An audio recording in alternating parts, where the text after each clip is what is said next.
billahi minasyaitonir rajim.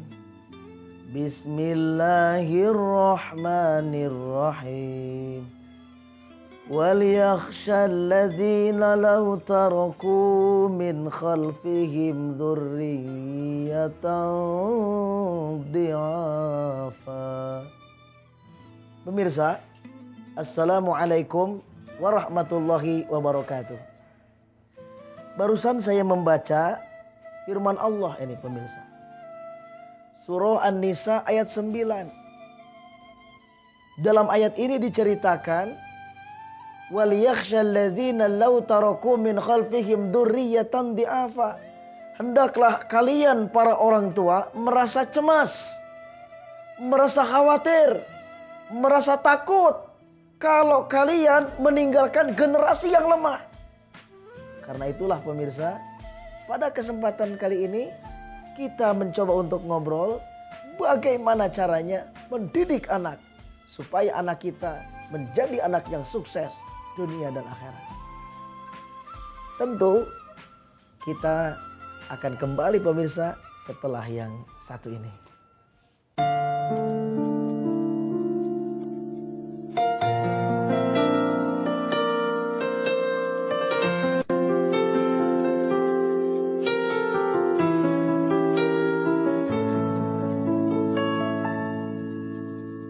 Kenakalan adalah kelainan tingkah laku perbuatan atau tindakan yang bersifat asosial atau bahkan antisosial. Pelanggaran hukum atau perbuatan yang menjurus ke arah tindak pidana, maka perbuatan tersebut dapat dikatakan suatu perbuatan kejahatan. Remaja adalah suatu pengertian yang menunjukkan proses usia perkembangan di bawah kategori dewasa, baik putra maupun putri. Dan batasan umur remaja secara umum ialah antara 13 tahun sampai 21 tahun dan belum menikah. Bolos sekolah, pergi tanpa izin orang tua, tidak sopan terhadap orang tua, berpakaian tidak sopan, mungkin itu contoh dari kenakalan remaja. Secara umum, kenakalan remaja adalah kelainan tingkah laku atau penyimpangan perilakunya yang asosial atau bahkan antisosial. Melanggar peraturan, norma-norma sosial, norma susila dan norma-norma hukum yang ada dan berlaku.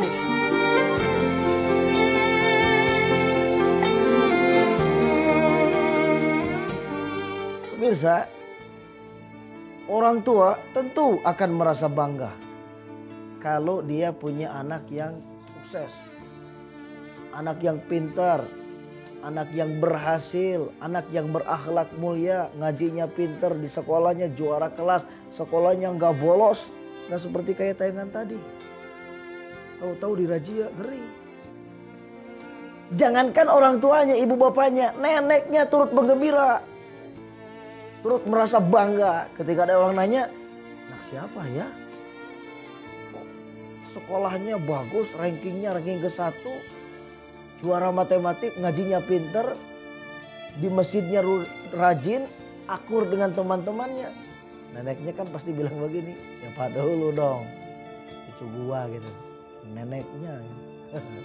Jadi neneknya aja merasa bangga. Tapi kalau anaknya misalnya, anaknya jelek, di sekolahnya bolos melulu, kerjaannya pulang malam, apalagi misalnya dia suka mabuk-mabukan. Pergi pagi, pulang malam. Kerjaannya seperti itu. Tawuran lagi, nyolong ayam lagi. Waduh. Ini jangankan neneknya pemirsa. Ibu bapaknya sendiri. Begitu anaknya di hadapan dia langsung dicubit tuh perutnya. Dari kamu itu anak siapa? Anaknya juga bingung kan. Ya anak emak, masa anak kambing? Tuh, begitu pemirsa.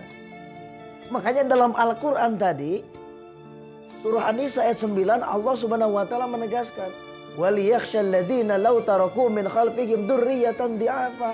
Hendaklah kalian merasa khawatir, merasa cemas, merasa takut kalau kalian punya anak, punya keturunan, punya generasi yang lemah.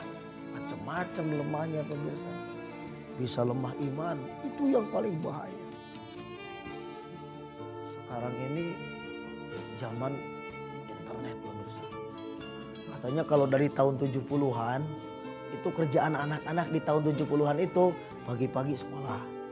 Siangnya di madrasah, sekolah agama. Sore harinya menjelang maghrib pergi ke masjid, ngaji sampai isya. Nah kalau sudah tahun 90-an lain lagi pemirsa. Tahun 90-an udah banyak berjamur nih televisi-televisi. Habis maghrib itu anak-anak bukan pada ngaji, nonton TV.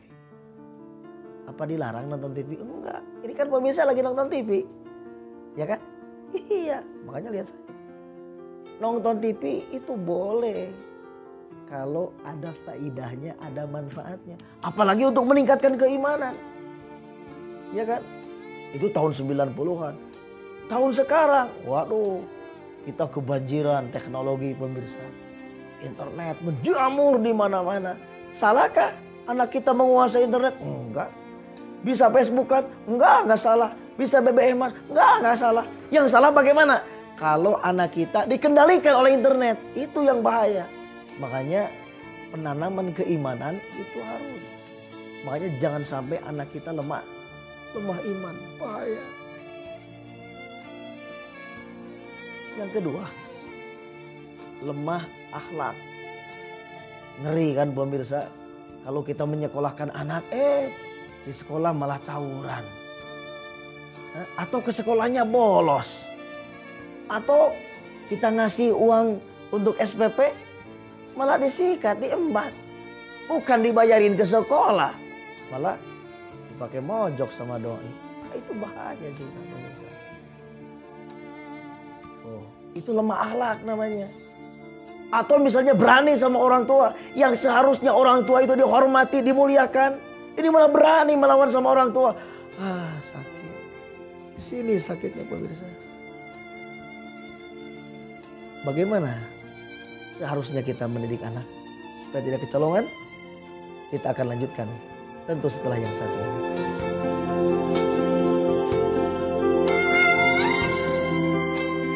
Pesan Rasulullah Shallallahu Alaihi Wasallam.